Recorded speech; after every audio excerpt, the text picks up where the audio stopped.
उसको ब्लैकमेल कर रही थी, 5 लाख रुपया मांग रही है। कह रही मेरे को 5 लाख दे, नहीं तो मैं तेरे को फंसा दूंगी। अच्छा। 5 लाख उनके पास नहीं था देने को, तो उसको इसने इतना मजबूर करा के उसको ये तेजाब पीना पड़ा।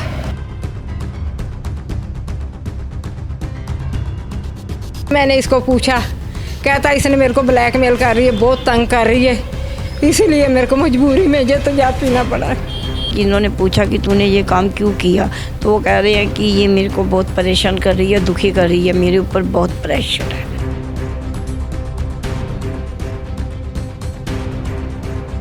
ये लेडी इतनी 420 है ना, सब पुलिस वालों को भी इसने अपने कब्जे में कर रखा है। हमारी सुनवाई कहीं भी नहीं हो रही, हमारे घर के मेंबर को आत्महत्या करनी पड़ी इसकी वजह से।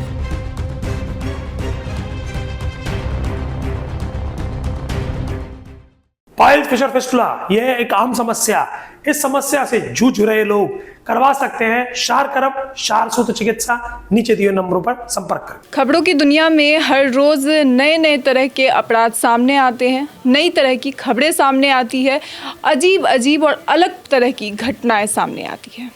इसी बीच एक ऐसा मामला सामने आया है जहां पर एक पड़ोसी ने अपने दूसरे पड़ोसी पर कुछ समय पहले दुष्कर्म का आरोप लगाया था और उसके बाद उन्हें जेल हुई, जिसके बाद जब वो ज़मानत पे बाहर आए उस दौरान उनके साथ एक ऐसी घटना हुई जिसे सुनने के बाद आपका दिल दहल उठेगा। जानते हैं परिवार वालों से कि आखिर पूरी घटना कैसे हुई, क्या हुई और आखिर ऐसा क्या हुआ कि प्रेम सिंह जी को तेजाब पीना पड़ गया।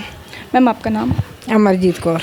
आप प्रेम जी की भाभी हूँ, मैं भाभी हूँ उनके। ये बताइए कि कितने समय पहले प्रेम सिंह जी जेल गए थे? जे गए 15-20 दिन पहले गए। 15-20 दिन पहले जी, पूरी तो डेट ऐसा- तो मेरे को याद नहीं है। अच्छा। हाँ जी। क्या आरोप लगाए गए थे उन पे? जो लेडी है, जे मेरी पूरी कॉलोनी जानती है, 5 साल से उसके साथ रह रही थी, दोनों इकट्ठा रह रहे थे। हमने फ़ोटो वगैरह इनकी सबकी दे रखी इकट्ठी थाने में। अब उसने इसके ऊपर रेप का इल्ज़ाम लगाया, जो कि सरासर गलत है। हाँ जी। जो आरोप लगाए गए, क्या उसका उन्होंने कोई प्रमाण दिया था या फिर पुलिस जांच में कुछ निकला था सामने? ऐसा कुछ भी नहीं निकला, क्योंकि जब 5 साल से इकट्ठा घूम रहे हैं तो सब गवाह है हमारे पास। हमने फ़ोटो से दे रखी दोनों की इकट्ठी, तो उसमें क्या निकलेगा बताओ, आप भी बता सकते हो ना। तो अचानक से अभी जब वो अपनी बेटी की शादी के लिए ज़मानत पे बाहर आए थे, उस दौरान उन्हें ऐसा क्यों करना पड़ा, ऐसा कदम क्यों उठाना पड़ा कि उन्होंने उनकी बेटी पर तेज़ाब फेंकने की कोशिश की? मैडम ये उसको ब्लैकमेल कर रही थी, 5 लाख रुपया मांग रही है। कह रही मेरे को 5 लाख दे, नहीं तो मैं तेरे को फंसा दूंगी। अच्छा। 5 लाख उनके पास नहीं था देने को, तो उसको इसने इतना मजबूर करा के उसको ये तेजाब पीना पड़ा। जी। तो क्या जैसा कि जांच में अभी तक या फिर जो आरोप लगाए गए हैं उसके अनुसार क्या उनके साथ कोई संबंध था अपनी पड़ोसी के साथ, या फिर पड़ोसी करती क्या है? वो लेडी कोई कंप्यूटर का काम करती है, मेरे को पूरा नहीं पता क्या करती, कंप्यूटर का कोई काम करती है। हाँ जी। ये मेरे देवर का घर है, वो इस मकान को लेना चाहती थी, इससे बोलती कि मकान के पेपर मेरे नाम कर दे। इसने पेपर नहीं करे, वो बोल रही कि मैं तेरे को पूरी दुनिया में बदनाम कर दूंगी, और बदनाम उस कर गई है। अभी इसको घर पे परसों भी दोनों इकट्ठा घूमे हैं पूरा दिन, और उसके बाद इनमें दोनों में क्या बात हुई है, शाम को आके वो बहुत परेशान। हमने पूछा क्या, महिला और प्रेमजीत हाँ दोनों साथ इकट्ठा गए हैं, कोर्ट भी गए हैं। फिर हमने इसको आके शाम को पूछा कि तू क्यों परेशान है, क्या है? कहता मैं बहुत परेशान हूँ, मैं बता नहीं सकता। कल जब इसने तेजाब पिया तब मैं अपने घर में थी, लोगों ने मेरी बेल बजाई कि प्रेमी ने तेजाब पी लिया है। हम नीचे आए तब मैंने इसको पूछा, कहता इसने मेरे को ब्लैकमेल कर रही है, बहुत तंग कर रही है, इसीलिए मेरे को मजबूरी में ये तेजाब पीना पड़ा है।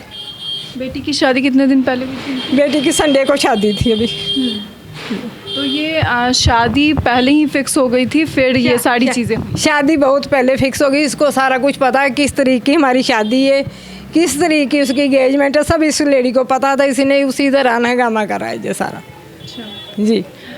जैसा कि कहा जा रहा है कि उनकी कुछ तबीयत भी ख़राब थी, उसे लेकर भी आप लोग कोर्ट के चक्कर लगा रहे थे कि उनकी बेल बढ़ा दी जाए। जी, उनको सांस की प्रॉब्लम है, किडनियाँ ख़राब है, लीवर ख़राब था उसका, सब बहुत प्रॉब्लम थी।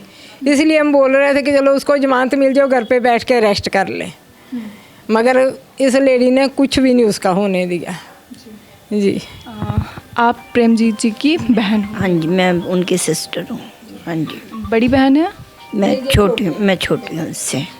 प्रेमजीत जी मतलब कैसे इंसान थे, क्योंकि ऐसा था कि वो गुरुद्वारे के प्रधान भी रह चुके थे, तो ऐसे में एक अच्छी छवि होती। प्रेम जी कैसे इंसान थे ये तो आप मेरे से ना पूछ के हमारी कॉलोनी से पूछिए। कोई कॉलोनी का बंदा उसके बारे में बुराई नहीं कर सकता, क्योंकि कोई कॉलोनी का बंदा ऐसा नहीं कहेगा कि उसने हमारा काम नहीं किया। किसी के बच्चे के स्कूल का एडमिशन, किसी के घर का झगड़ा, वो एक समाज से भी इंसान था। तब बहुत ही मतलब उसको आप हमारी कॉलोनी से कहीं भी पूछ सकते हो।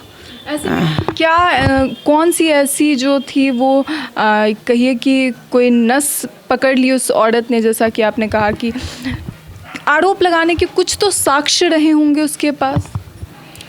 अब ये तो देखो उसकी अपनी क्या सोच थी पता नहीं, लेकिन जैसे इन्होंने बताया है कि वो 5 साल से बिल्कुल इकट्ठे रह रहे थे, शरेआम सबके साथ आते जाते थे, संबंध बना रखे थे, सब कुछ था, लेकिन उसके दिमाग में क्या चल रहा था ये तो वो ही जाने ना, हम तो उसका दिमाग नहीं पढ़ सके। क्या दोनों रिश्ते में थे ऐसा लग रहा था सबको? बिल्कुल लग रहा था। हाँ, पूरी कॉलोनी आपको इस बारे में जानकारी थी? हाँ जी, बिल्कुल जानकारी थी इस बारे में हमारे को। हाँ, कि ये दोनों रिश्ते में हैं। बाकी सिर्फ यहाँ पे हमारे ब्रदर ने एक मिस्टेक ये की, जो कागजी कार्रवाई उसने नहीं की और ये एक उस लेडीज़ पे भरोसा करके उसने उसके साथ संबंध बनाए रखे। बाकी इस बात की गवाही आप हमारे कॉलोनी के किसी भी बंदे से जाके पूछ सकते हो कि वो इकट्ठे रहते थे या नहीं रहते थे। बाकी सिर्फ ये है सामने ही उसका घर है, उसने ले रखा है, पता नहीं हमारे को किराए पे, सिक्योरिटी पे जो भी है, तो वो इधर भी आती जाती थी हैं, ये भी उधर जाते थे। बाकी अब उसके दिमाग में क्या था, उसने ये काम क्यों किया पता नहीं, भगवान जाने। बाकी मेरे जय प्रेम सिंह जी जब आए हैं जमानत पे, मैंने 1-2 बार इनसे पूछा भी है कि अब क्या चल रहा है आपकी लाइफ में, तो उन्होंने बोला कि वो सुबह बात होती है कंप्रोमाइज़ की और शाम को वो अपना बयान बदल देती है, वो कंप्रोमाइज़ करने को तैयार ही नहीं है। अच्छा, वो कॉम्प्रोमाइज़ करने के लिए कहती थी और फिर बयान बदल देती थी? अब बयान बदल देती थी। क्या कभी मतलब अपनी ये सारी जो बातें थी, प्रेमजीत जी ने वो सारी बातें उन्होंने कही थी, आप लोगों से सारी बातें शेयर करते थे कि ऐसा ऐसा हुआ है? हाँ, बिल्कुल। हम लोग कभी जैसे मैं पूछ लेती थी कि कैसा है, तो वो यही बात कहते थे कि वही जैसे इन्होंने बताया कि वो ब्लैकमेल करने वाला काम करती थी कि मेरे को 5 लाख दे दो, मेरे को ये दे दो, वो दे दो। बाकी उसके बाद फिर बदल जाती थी। तो तेज़ाब पीने के कितने समय बाद उनकी मौत हुई? वो मेरे ख्याल कल शायद उन्होंने 7 बजे के करीब पिया है ना, 7 बजे पिया है, क्योंकि मैं वर्किंग हूँ, मैं ड्यूटी गई हुई थी, तो फिर मेरे को मेरी बड़ी भाभी है, इनकी बिटिया का फ़ोन आया है कोई 7:40 के करीब, कह रही बुआ जी चाचू ने तेज़ाब पी लिया है। तो मैंने कहा कब? कह रहा अभी बस आधा पौना घंटा ही हुआ है। तो लगभग 7 बजे उसने तेज़ाब पिया है और कल शाम को 6:45 बजे उसकी डेथ हो गई है।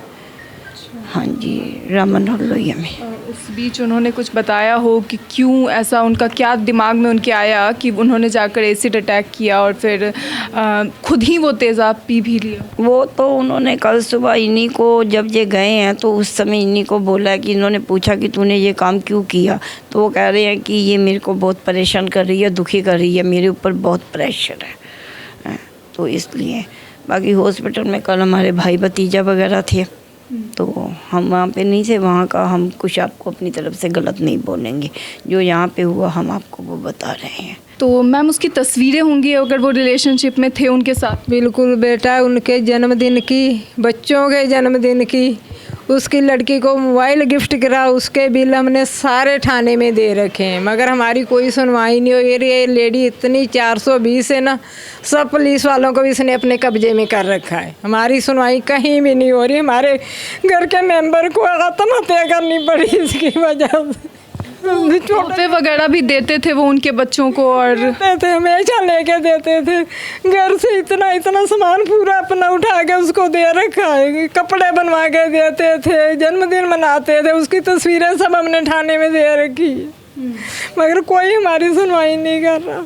और उनकी कुछ तस्वीरें होंगी दोनों की घूमते फिरते की, या फिर इस तरह थाने में है, जमा करवा रखी मैडम, थाने में सारी जमा है हमारी, हाँ सारी थाने में जमा। अभी भी बच्चे आ जाते हैं, मैं दुखवा देती हूँ, आपके बच्चों के मोबाइल में भी है सारे के में उसकी तस्वीर है। प्रेमजीत जी के बच्चों को इस बारे में जानकारी थी? सारी जानकारी थी मैडम, यही तो आगे खाती थी कुत्ती औरत, तो वो यही आगे खाती, सारा दिन यही पड़ी रहती थी। और तब उन्होंने ये सारे आरोप जो हैं लगाए, और उनका कहना है कि कॉम्प्रोमाइज़ 5 लाख रुपए पे करना है। 5 लाख या मकान के पेपर मेरे नाम कर दे, या 5 लाख रुपया दे, ये मांग रही थी वो। साफ तौर पे जो है कि कुछ समय पहले, लगभग 1 महीने भी नहीं हुए हैं, और उस समय उन पे वो जिसके साथ रिश्ते में थे, सामने वाली जो पड़ोसी थी, जैसा कि खुद घर वालों ने बताया कि वो रिश्ते में थे, और साफ तौर पे जितने लोग हैं आसपास के सभी ये जानते भी थे इस बारे में, मगर एक कागजी जो कार्रवाई होती है वो नहीं हुई थी, और अचानक उस महिला ने रेप के जो केसेस थे वो उनके ऊपर लगा दिए। ये आरोप लगाया कि उनके साथ दुष्कर्म किया गया है, और फिर उन्हें जेल जाना पड़ा। जेल जाने के बाद अभी 15-20 दिन ही हुए थे जेल गए कि उनकी बेटी की शादी तय थी। बेटी की शादी 3 दिन पहले हुई है, और शादी के बाद वापस उन्हें जेल जाना था। इसी बीच उनके दिमाग में न जाने ऐसी कौन सी चीज़ आई जिसके बाद उन्होंने अपनी पड़ोसी की बेटी के ऊपर तेज़ाब डालने की कोशिश की। हालांकि बच्ची बच गई, थोड़ा बहुत नुकसान हुआ उसे, थोड़े बहुत ज़ख्मों के बाद, उस इलाज के बाद अभी फ़िलहाल उनके घर पे कोई भी लोग नहीं है, और इनके घर पे अभी प्रेमजीत जी का पोस्टमार्टम हुआ है, जिसके बाद अब उन्हें लाने की तैयारी की जा रही है घर पे, आगे की काम क्रिया होगी। मगर सबसे बड़ा सवाल ये कि आखिर इस सब में, ये जब इस तरह के मामले सामने आते हैं तो ऐसे में गलती किसकी होती है? क्या ये गलती समाज की है, या फिर ये गलती सिस्टम की है? क्या जांच पड़ताल में कहीं कमी रह जा रही है, या फिर न्याय करने में इतना समय लग जाता है सिस्टम को कि लोग खुद से इस तरह के बड़े कदम उठा लेते हैं कि उसका जो खामियाजा है वो परिवार को भुगतना पड़ता है? प्रेमजीत जी के परिवार में 2 लोग हैं, जिसमें से एक बेटी की शादी हो चुकी है, और दूसरा बेटा जो उन्हें अभी फ़िलहाल लेने के लिए गया है। हमने परिवार वालों से बातचीत की और जितनी भी चीज़ें थी वो आपको बताई। इसे लेकर आपकी क्या राय है? अपनी राय कमेंट बॉक्स में ज़रूर बताएं। ऐसी और खबरों के लिए जुड़े रहिए दिल्ली अप टू डेट के साथ। मैं सौम्या मिश्रा, कैमरा जर्नलिस्ट शिवम शर्मा के साथ, दिल्ली अप टू डेट।